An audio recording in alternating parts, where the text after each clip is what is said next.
Première Guerre mondiale va modifier très profondément l'ensemble du mouvement international de la Croix-Rouge et du Croissant-Rouge en raison des destructions, des pertes provoquées par cette guerre sans précédent.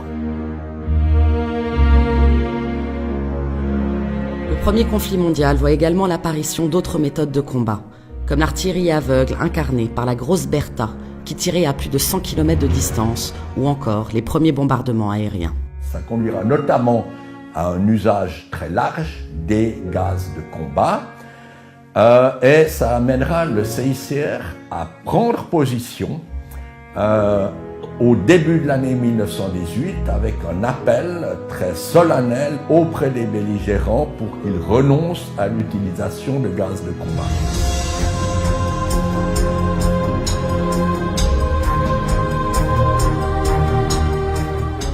Et cette intervention amènera l'adoption du protocole de Genève de 1925,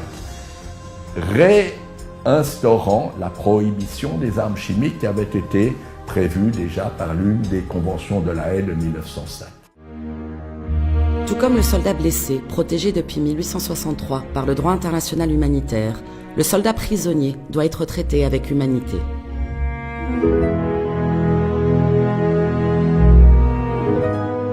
Par une résolution adoptée en 1912 à la conférence de Washington, la Croix-Rouge décide de s'intéresser également au sort des prisonniers de guerre.